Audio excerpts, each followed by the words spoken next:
actually connect. All right. So we'll just give it another couple seconds here until my YouTube screen pops up on my screen. Okay. It says live on the Zoom screen, but it's not yet. There we go. There we go. And welcome everyone. We are in our session for Pagan Pride of Poetry and Spirituality. Did I say that right? Poetry and spirituality, meditation, correct. And I will pass it on to Lene, who is our presenter today. Hello, everybody with Puget Sound Pagan Pride. I'm glad you could join us today and everyone on YouTube. My name is Lene Reed. I am a poet, activist, and mystic based in Olympia, Washington. I organize a little event called Olympia Witches March, which is an umbrella anti-oppression unity group that comes together to share from all paths, faiths, and walks of life. I'm also the Grand Slam winning poet of Olympia and traveled across the country with my inspiring social justice, environmental, and spiritual poems, which I'll be sharing with you today. And then we'll end with a guided meditation going through our energy centers. So first, I would like to acknowledge that currently I am on Medicine Creek Treaty Land of the Squaxin Nisqually people. And I've done lots of activism with them. And through that, went to Standing Rock and wrote a poem called Ghost Buffalo Vision that is about my experience from there. So I would like to start with that piece to give honor to the indigenous people of this land and of America. I awaken in a calm, foggy meadow at daybreak with a massive herd of white buffalo. They all have a different, vibrant blanket on their backs. Their faces shapeshift, but are wise and kind. A spirit woman stands up and rides one buffalo. As others join, I see the ancestors are coming. Some buffalo become white deer or giraffes, a white camel, even an elephant. Ancestors, shamans, grandmothers, and chiefs from all time manifest into the herd to give them direction. Make them stampede through a beautiful vision of smoke, fog, steam on a field of ethereal, tan, gray mist. Everything melts together as one. Their eyes then turn fierce, red, focused, and they run through the meadow. All the same calm, red-eyed white buffalo face now. I turn around and somehow I'm riding and floating on a stampede of ghost buffalo, angry at something for a very good reason. I can feel it. I wonder why, when by nature these herds are so gentle and kind. I'm unafraid, yet my mind screams why. All I notice are blankets of every design floating on the mist, and the distinct smell of fresh, clean spring water.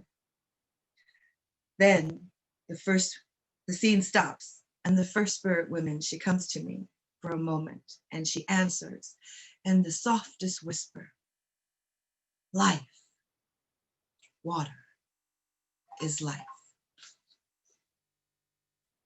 So that was Ghost Buffalo Vision. And I thought it was appropriate to open speaking of our ancestors. I identify as Creole. I have a Creole grandmother and a white mother, and my father's mixed. And I have always identified with being accepting of all paths and walks, whether they be indigenous, whether they be Celtic. I have Celtic background, African background, so many different things. So we're going to do an indigenous environmental poem next. This is about Telekwa, J35, the orca that is in one of the pods in the Salish Sea in the Puget Sound.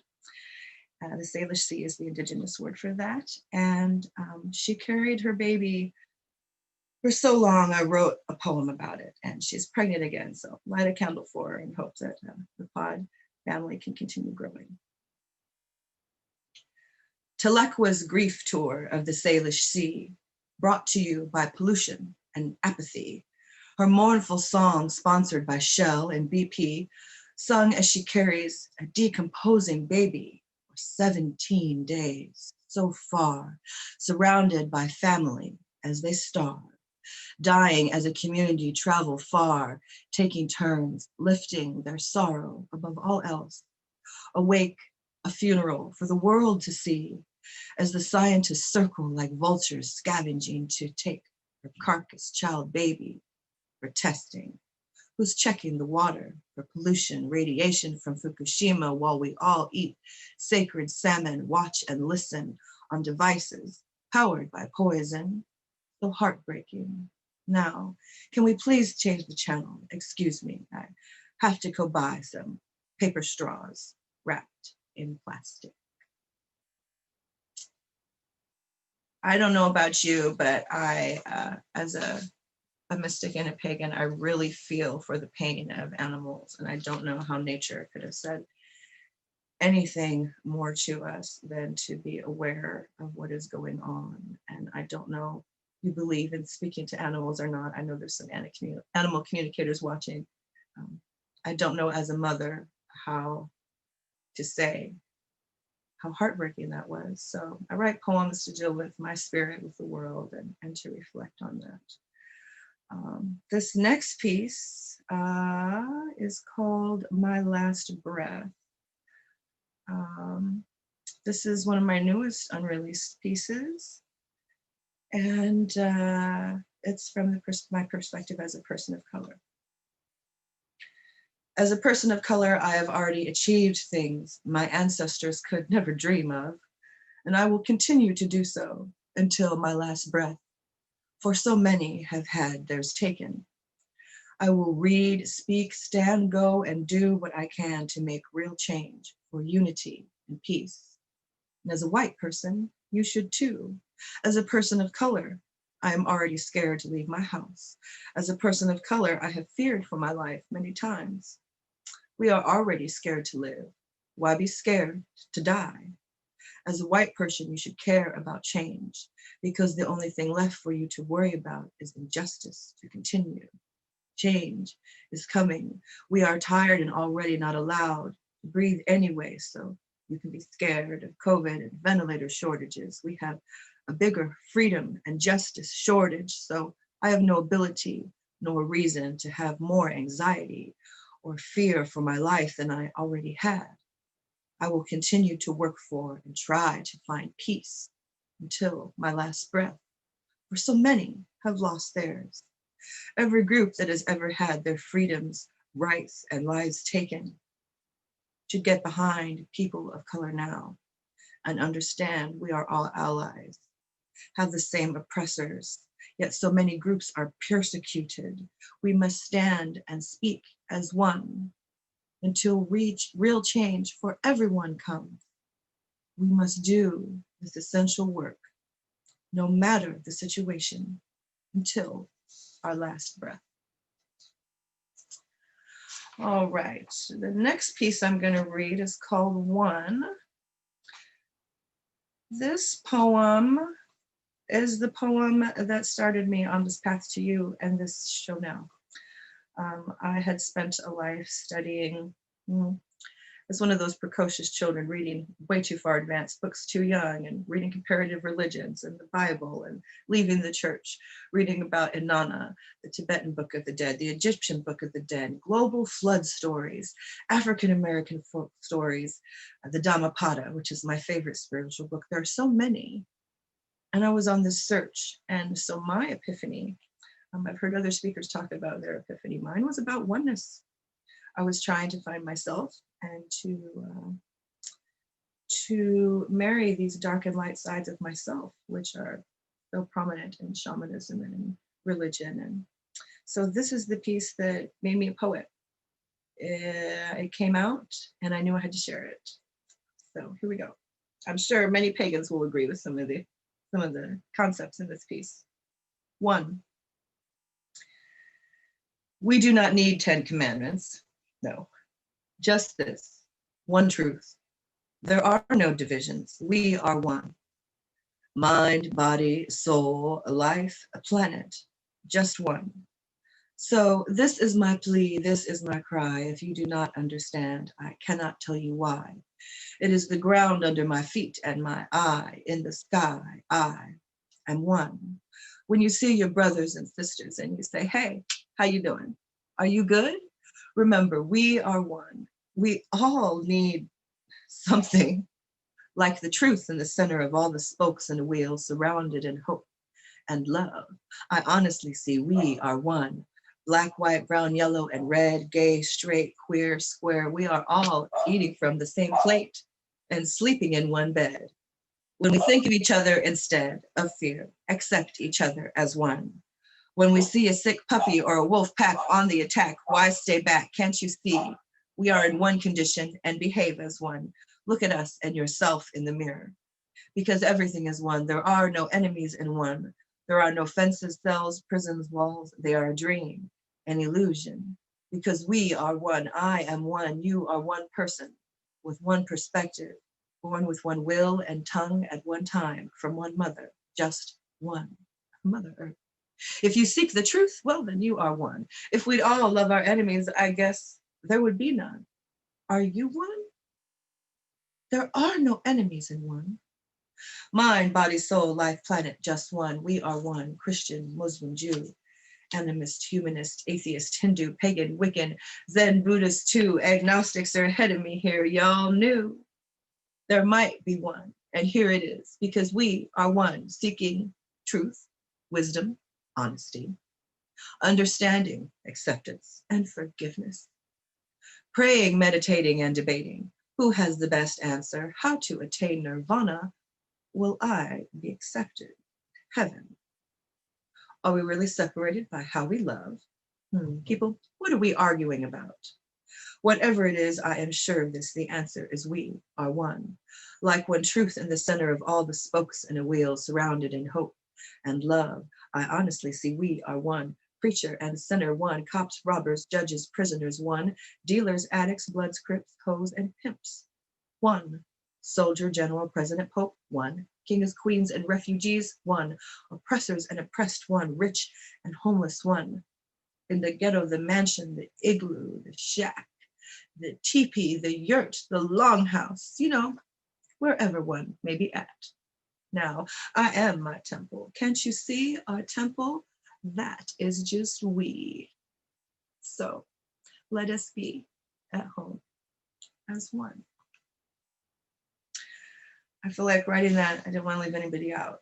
And we really have to work together in these times. There are so many kinds of turmoil going on. And I always like to mention in this poem and in my activism, I marched for I-940 against police violence, and we have passed those legislations, and we're trying to do the right thing and remove the bad apples from the bunch. And that is the work that progressive, inclusive communities like Western Washington is supposed to be doing. And we need to have more compassion for people and understanding and make right choices in our life. So let's go another direction. I feel like there's so much crossover in the pagan community where there are people on the spectrum, ADHD, synesthesias, people with various types of magical traits. And so I thought I would read this piece that combines them both. This is called An Average Hummingbird. I really have identified with hummingbirds and have them come in my life a lot. And it's a piece that explains shamanically how people on the spectrum are different. So I hope this will resonate with somebody. I know there's definitely people on the spectrum out there. There's so many of us that identify as neurodivergent. An average hummingbird. They say if it walks like a duck, quacks like a duck, waddles, flies, and flocks, and swims like a duck, if it eats algae, nests near a lake, follows the seasons and water rolls off its back like a duck, well, it's a duck. And I guess that's often true, and there's nothing wrong with ducks. They come in a variety of beautiful colors and sizes from all over the world. They are quite common and, often eaten. Penguins now walk, waddle, swim, dive deep, hunt, and eat meat, honk like penguins, huddle with eggs on their feet, only like a penguin, thrive through harsh winters, and although a bird, never, ever fly, just like a penguin. Penguins are pretty cool, because they're unique if you ask me. They come in a variety of colors and sizes and can be found outside their usual Arctic environment. Antarctic environment. Penguins are so good at adapting. They're rare to see in the wild, like to stay with their own people, and are never really eaten.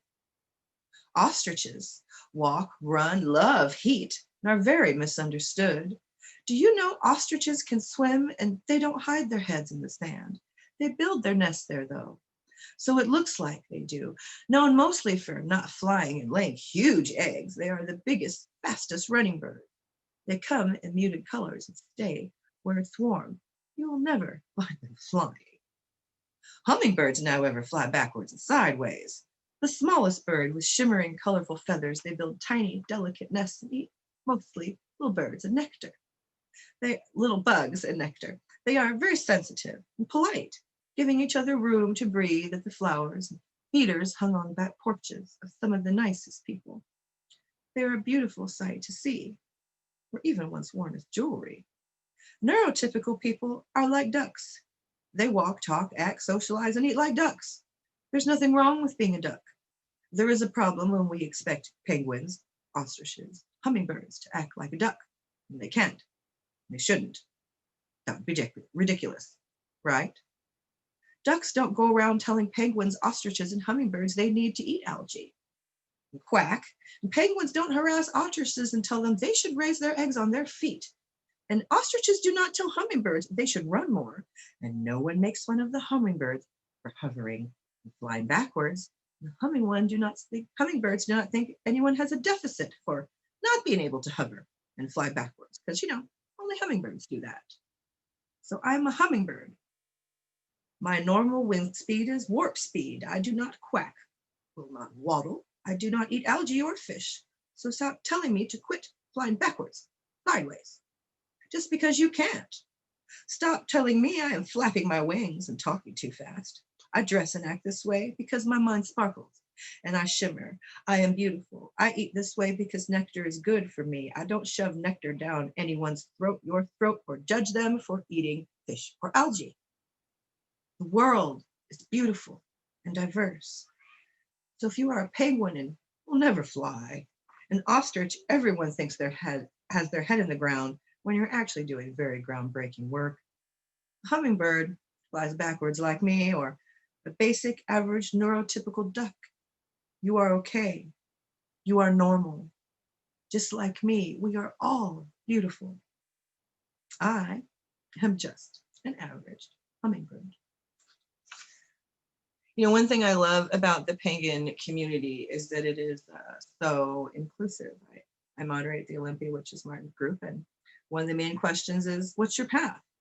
You can be any path, and we're really good at accepting people for whatever path they're on, where they come from, and understanding all of that. And I think that we need to be accepting in many ways in all of our communities. So let's do a calmer piece here. Let's take a deep breath. I hope everybody's doing okay and enjoying my pieces. We'll go through some different energies. You have lots of lovely comments. Thank you. I'm not looking at them. I don't know if I should be interacting. If you want to pop in and tell me comments in between pieces, that works. I can do that for you. You have all of them are powerful and beautiful. Thank you very much. I really kind of have this spiritual and personal belief of radical inclusivity, being from a diverse family background with different languages and beliefs, and trying to find my ancestors. This topic of Puget Sound pagan pride is perfect for my work and my beliefs, because, if you go back not that far, we all have the same ancestors, and we really need to go find that place. I'm going to find my next poem. This next poem, I tell you, everybody has different guides and spirit guides, and I don't even know how to explain mine. I feel like I remember being 10,000 years old. I remember being a person before all of this mess that's going on with mankind now. I don't even really know how to put that, but I have written a piece, Wisdom of the Gatherer. And so I want to kind of teleport you to imagine this being written by your 10,000th great grandma, because that is really how I felt when I wrote it. Wisdom of the Gatherer. Before we ate bread and drank wine, I separated each grain in my fingers, cleaning and cradling each sweet kernel of life, gathering nature's bounty, grateful I had more than I needed. The days passed and my regular meal became dry. I thought, oh, my host friend needs water, and the heat from the sun has gone out of it. I'll add these and make my meal better. Well, before we ate bread, before we made it, I didn't know it. It's good to add the water once you separate the wheat from the chaff, and it's easier to add heat to the last remains of my harvest. The results got sweeter. Before we ate bread, before we saved grain, before we planted one field, I didn't know the more you have, the more you save, the longer you wait, that flour will grab a soul from the wind and rise when you bake it. Before we ate bread and drank wine, each sweet drop quenched my thirst, each taste picked at its peak. I gathered the fruits with care, grateful I had so much more than we could ever need. The days pass and the fruit goes weary on the vine. I think I should gather more. My friend needs rest, for the life is running out of them. I'll protect them, collect them, and save them for the better. Before we drank wine, I didn't know the secrets fermenting on my behalf to wake my sweet joy, also my bitter enemy, or that the last remains of my harvest would pack the strongest punch. Before we drank wine, before we saved our fruits, before we planted a vineyard, I didn't know the more you have, the more you stomp, the longer you wait, that nectar will grab a soul from time and the will that is needed to hold it. Before we pulled plows and built cities, I greeted each day with thanks and curiosity, helped each plant and animal get along. They helped me, though, in return. We were thankful we had more than enough. We were all that we needed. The years passed and each harvest got harder. I missed my friends, the herb and the fruit, and life seemed so much farther from me. Still, my storehouse was full, and I hoped for the better. Before we plowed the field, I didn't know that gold and jewels sprang up from the ground, that they would become my enemy, or that mines would replace my garden. Coins, my bread.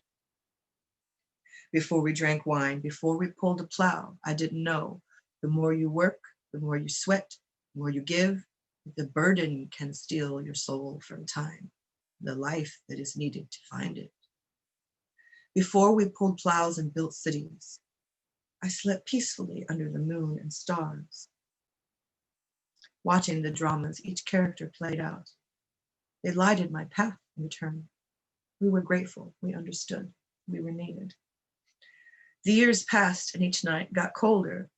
We built walls and ceilings for protection, but their strength could never match the light that still shines in my heart. It's warm, better. Before we built the town, I didn't know that walls and fortresses would come to protect me from my enemies, or that shield and sword would replace my plow, the memory of moon and sun become my God. Before we ate bread, before we drank wine, before we pulled a plow, before we built a wall, before there was ever a war, I didn't know the bigger the town, the more you save, the longer you've been around. These things would conceal our souls from us and the friendships community had found. I feel like as pagans, we really have this desire to return to nature, to find that connection to nature, to the flow, and to feel in community with people that have differing beliefs from all around the world. And sometimes you just really have to go back and see, what have we done and how can we bring back the old ways that are right and combine those with new ways like solar and other ways that are better for our environment to really build community and get back to our roots, really to our roots of being in harmony with nature. In harmony with nature. We can also be in harmony with the quantum. That's where I'm going to go next. Oh, let's do a funny feminist poem. There's feminists out there, right? Y'all believe in the goddess. Guys can go to the bathroom. This is a goddess one. We're going to make fun of the guys here. I listen to the goddess too. This, for a while, this was my daughter's favorite poem. It's called The Playground. Moses, Jesus, Buddha, Einstein, Lucifer, and Tesla are all bouncing on pogo sticks at the playground. A carriage approaches, a queen exits, walks over. All the men stop hopping, because of her beauty. She asks them, who has the best pogo stick? Moses says, my pogo is made of wood grown in the last world. It clears any path I choose right before my eyes. Jesus says, my pogo was sent by God. By it, I can hop to the top of any mountain. Buddha says, my pogo is made from the heart of a Bodhi tree by its own balance and power. I never fall off. Einstein says, mine is powered by the laws of physics. It will take me anywhere and everywhere, relative to where I am now, of course. The devil says, my pogo is made from the bones of sheep. It always follows my will. Smart guy. Tesla says, my pogo is entirely energy. It is both always now, here now, and there then. Yes, here now, there then, always. The queen replies, those are amazing pogos. May I hold them? I promise to treat them well and do them no harm. Even the devil hands his pogo to the queen due to her grace and beauty. The queen takes off her crown and stretches it to fit around every pogo like a wheel. Didn't know it could do that. She then proclaims, whatever vehicle this wheel carries will clear any path, climb any mountain. The rider will never fall off. It will carry them anywhere and everywhere their will desires, here now and there then, never failing through all of eternity. Well, the men did not believe the queen and asked for a demonstration. You know how they like to take a test drive. So she suggests the men place the wheel on the carriage so they can do that. They all get in and travel around the world, over every mountain through time, safely returning to the playground. Everyone gets out of the carriage except the queen. When they ask for their 6 pogos back, the queen replies, I am truly sorry. I have only this one priceless wheel. I see no pogos. Would you not agree it is far too precious a wheel to destroy so that you all can go bouncing about like fools? The moral of the story, the most powerful men in history are no match for an intelligent, smart, powerful woman who is going places. Anyway, I don't want to be a misandrist, but sometimes I feel like all of the world spirituality, especially monotheism, has been dominated by men and science. And sometimes it is taking all of those things together and making something new. That's what's really beautiful. So that's what the poem's about. I don't mean to be negative towards men. I know there's a lot of gods and warriors and warlocks out there. So, but I write from the divine feminine. Okay, let's do one more feminine poem. I might could do it from memory. This is called Call Me Queen. This piece was done at the first Olympia Women's March. It's a powerful piece that does have some strong language, just so you know. I'm going to use all the female pejoratives here. Okay, here we go. I hear people talking about their pronouns. She, he, they, them, ze, them, and I'm like, okay, this is cool. I can dig this. I wish people would address me right too. So let's get a few things clear. I'm not your baby girl, sweetie, honey, bae, boo, no. I like the sound of your majesty, and nothing less will do. So don't you call me ma'am. Like what? Some ordinary mother? Oh no, there is no other like me. A single, rare individual completely in touch with my divinity. Call me Queen Regina, your royal highness, the shit I have risen above, overcome, reached heights higher, highest. Call me goddess. I shine light through the darkness like Luna. My womb rides the moon. Now I identify with diviner, seer, mystic, guru. So don't you come to me talking shit like chick, cunt, bitch. In fact, you even think about grabbing my pussy, I will show you which. Conjurer of poems that cast spells, cauldrons of soup that heal wounds. Call me baby girl. One more time I can stick you with voodoo. That's true. So, excuse you. Who thought you knew how to do what? Talk? To who? Me? No, too out of the box for common labels. Madam Griot, Mistress Wordsmith, I'm not your little mama. I don't even sit, bitch. So, remember this. before you come talk to me. These two little things. My name is Lene, and I will answer to my queen. Thank you. You know, I always want to point out and clear up things with my poems. I have a saying, you can't wear a crown with your head hanging down. And I feel like when I put on my crown, which I made myself, which you can do, it puts me in a headspace of, okay, wear white, put on your crown, raise your head up, stay positive, don't cry on stage, all kinds of things. And so magical items can be anything that you make of them. So I don't go around thinking I'm the queen, but this poem is why everyone should be called your highness or your majesty. It's gender neutral. So if you ever don't know what someone's gender is, usually no one will complain about being called your highness or your majesty. So yeah, I think people should find their divine power. And that's what I'm writing about. People try to minimize women, and that's not okay. Women are our life givers, and all types of women. Oh, I gotta find that poem. We'll see if I can find it. Let's do another one today. Let's do some fun things for a while. I will defect and join the squirrels for now. I know people have many different animal totems that they identify with, whether you call it a totem or a spirit animal or patronus, whatever your path is. There's animals that you identify with, and we'll talk about a couple of those in these next two poems. Today, I defect and join the squirrels. They live in trees without permits, cops, jails, tickets, or taxes. Now, I have seen treehouse masters, and I think squirrels, trees make just as good as foundation as concrete, free. Squirrels know how people are. Stay away from most of them, at least arm's length.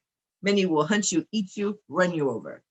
Only a few ever stop, hang out, share peanuts, free, like squirrels plant the forest, not Arbor Day or Weyerhaeuser. Squirrels work hard, take care of family, adopt each other's babies.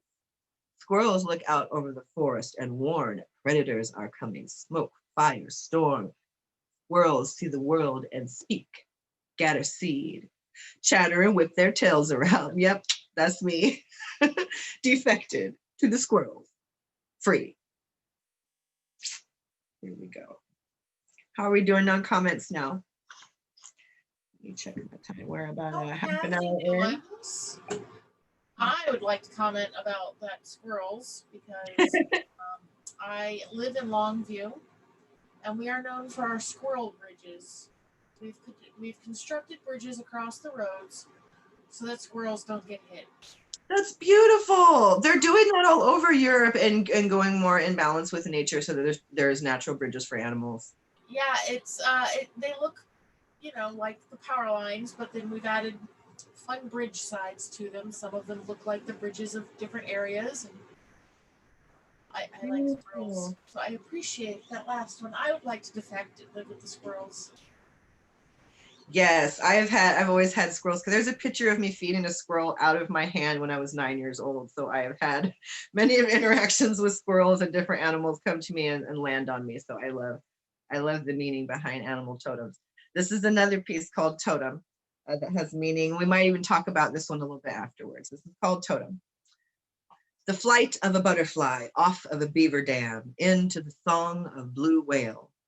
Heard by the seal diving near the shore, seen by the turtle at home on a log, watched over by bear on her journey to the waters that flow from the source, high atop the mountain, only accessible by the ram crowned with thorns, speaking from above, guidance of the eagle, who's always at home above the storm.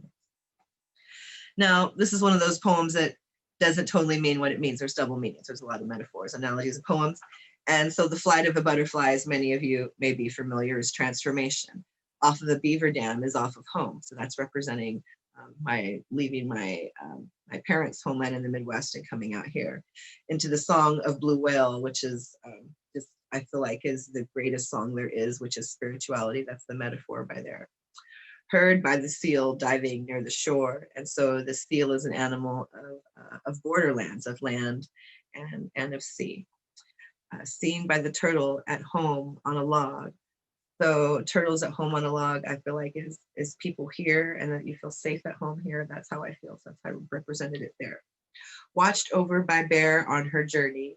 That to me represents my grandmothers watching over me who are both passed. To the waters that flow from the source high atop the mountain. And those represent, your spiritual sources coming from higher levels, only accessible by the ram crowned with thorns. So that's a representation too. Many spiritual leaders that are Aries, including myself, crowned with thorns, seeking from above guidance. So crowned with horns, not thorns, horns represents all those signs that do that. Capricorn as well, that reach heights. Seeking from above the guidance of an eagle who's always at home above the storm. And people think of America and an indigenous culture as the eagle being important, but there's many reasons for that, being the highest flyer, soaring above everything. So we're gonna go then next to a couple spiritual poems and then our meditation time. I hope everybody's doing okay. We're right on time, good. Here we go.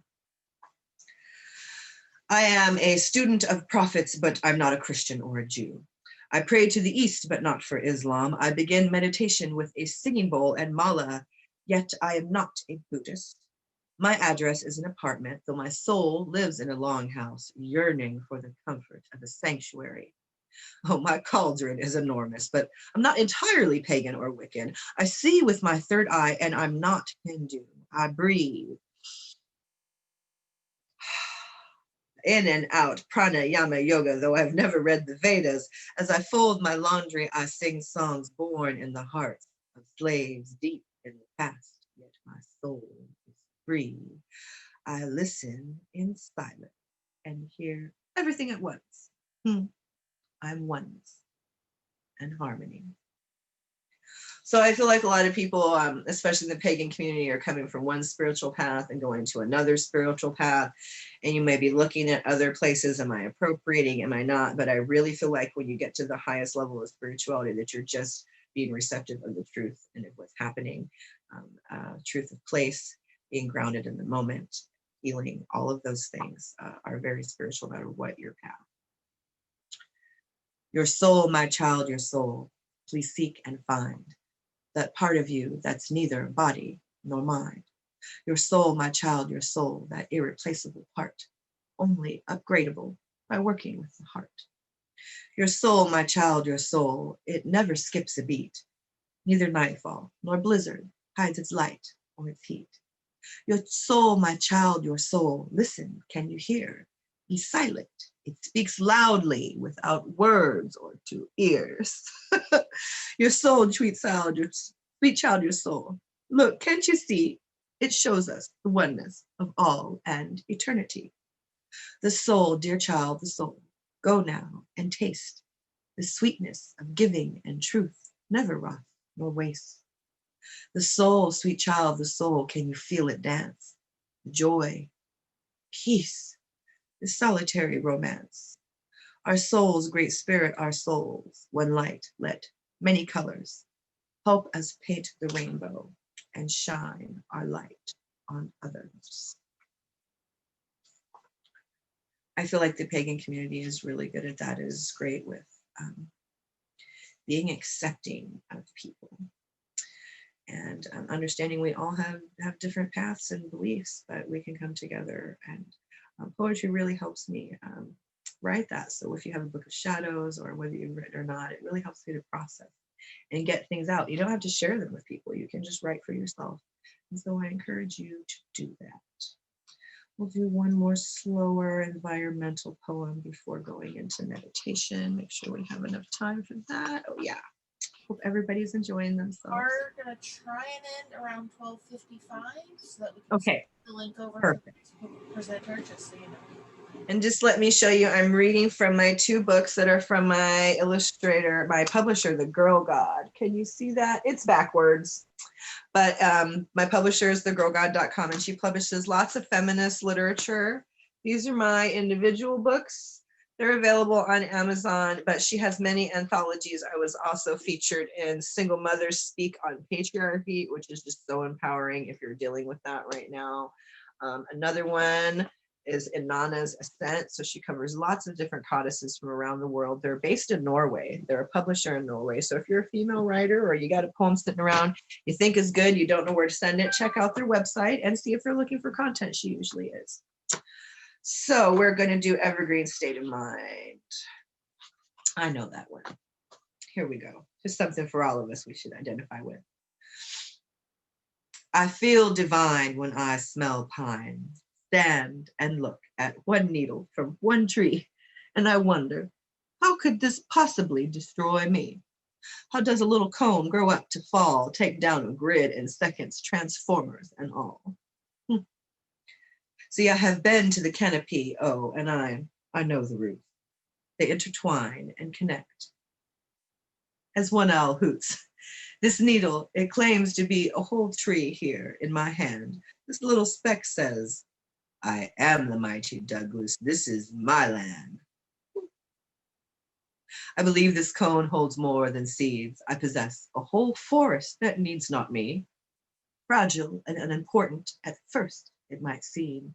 Before falling to my feet, journey of many stories, this needle I hold fed its skyscraper home. Shady landmark under which I stand alone, with flecks of nature clinging to me after floating from the sky, rain of leaves. We are family of this forest, same as the owl that hoots. I love the canopy, and I know the roots. So if you can just meditate on the sacred tree that's ancient to all of us, that is known to our ancestors, and take a deep breath. Know that tree is the root word for truth, for truce. It's ancient, no matter what your faith, path, color, or alignment. We are to stand strong and tall, be unwavering, be connected to each other, provide shelter. This is a spiritual hallmark, no matter your path. Trees house us. They lift us up in the waters. We lean against them. They provide us life and fruit. And it is the season of harvest now when the trees are giving us so much. So I ask of you to gather your harvest and speak to your neighbors and social distance and baskets of fruit. Do not let yours or anyone else's fruit rot.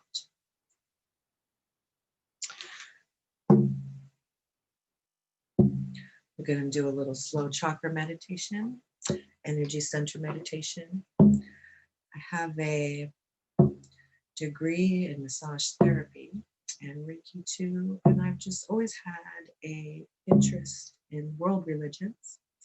And so we're going to meditate our way out of this session. So let's take a deep breath and be centered and peaceful in the safety of this moment. And invite in healing energy.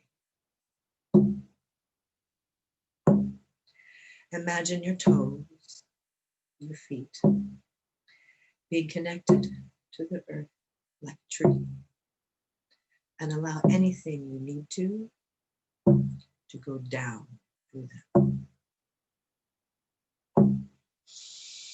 Now breathe and send love up your shins to your knees, to your hips, whether you stand or you're seated, and wiggle your hips. Thank them for always giving you somewhere to sit. Thank your knees for bending. Thank your toes for taking a step forward. Thank your pinky for being stuck. Thank your body for standing.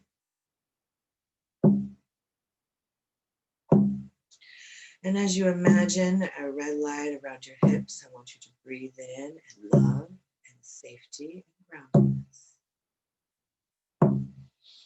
Now bring your awareness up to your belly and breathe in emotion moving freely through you, happiness, breathe in that orange light of stability. Bring your awareness up to your core, your solar plexus, and imagine bright white, yellow, pastel, neon light. Warm like the sun, clearing any stagnant energy in you. And breathe that in.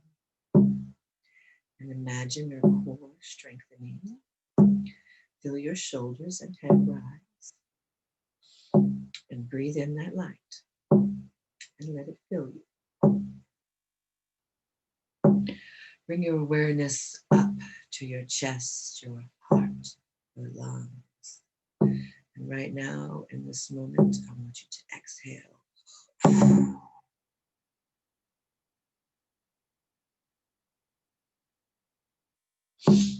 Breathe. Let out, exhale fully before you breathe in fully. Fill your body back up. Let that energy go out your shoulders, your arms, your hands. Wiggle your hands and fingers.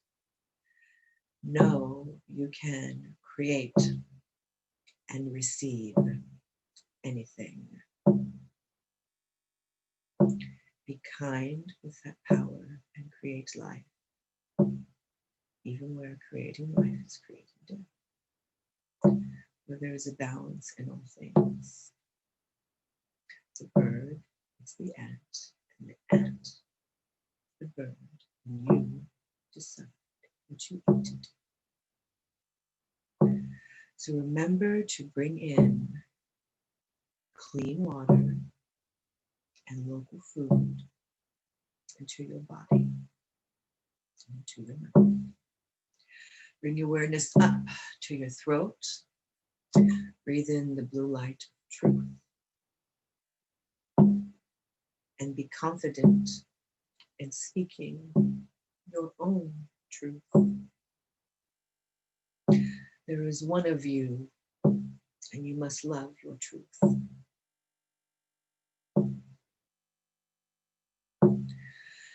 Take a deep breath, relax, let your shoulders drop.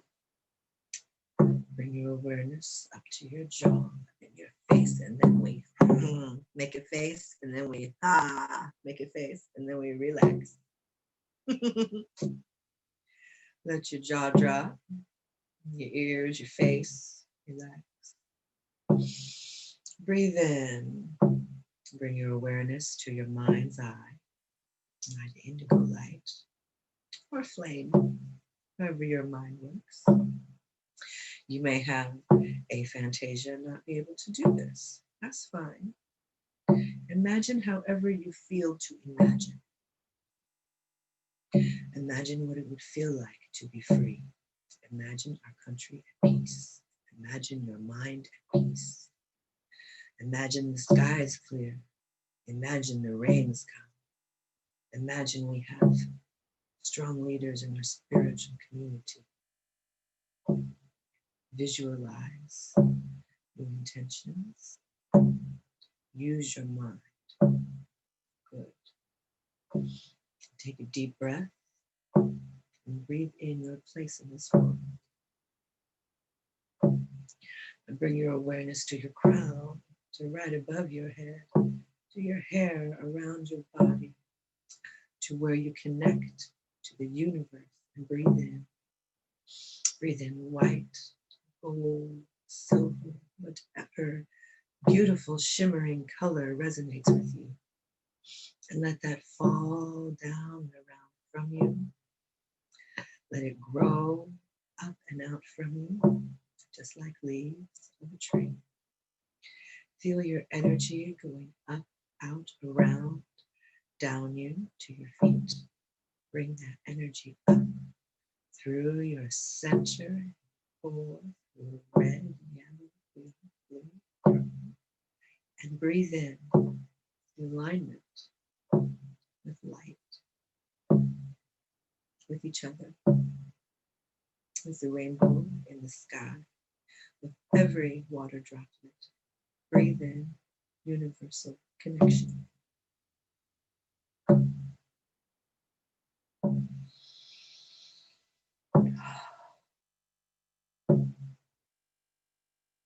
And bring your awareness back to the bottom of your feet.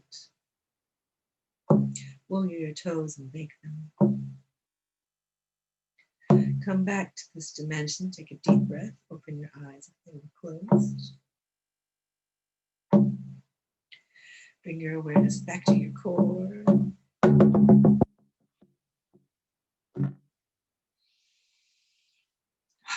Lift your head high and your shoulders back and relax your jaw and sit up or stand up however you feel and be peaceful and centered and grounded and thankful for this moment. Set your intention from this place now. Process any problems from this place now. Write for this place now. Be in a meditative place where your voice and your thoughts can become poetry. Just like this world we live in, for the world is an altar. The bones of our ancestors and the dirt, the table, all of our lives a tapestry upon it. The world is an altar, the cup, the water, our lakes, our rivers, the athame, every spear, every tree. The world is an altar. The fire, the volcanoes, the salt, everything is out there. We bring this into our home because we want to be aligned with it, find our space. So no matter what kind of energy you have, or what purpose in life, if you're solitary or if you're connected, I just ask you to look outside, within you, around you, and see the poetry, see the meditation. Meditate on the poetry and on your paganism, on nature, on creating the world we want to be a part of, on being at peace, centered, grounded, and loved. Break up negative energy from this place.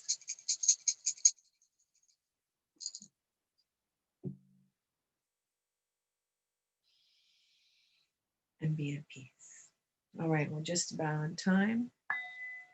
So I'll end there. I think we got it. How you doing? Thank you so much. All right. That was wonderful. Thank you. I will speak for the group that the whole session was wonderful. It really spoke Thank to you, me. Vern. The comments that we received reflected that. I will definitely look at those when I'm done. I just wanted to focus during. Thank you so much. All right. I am going to end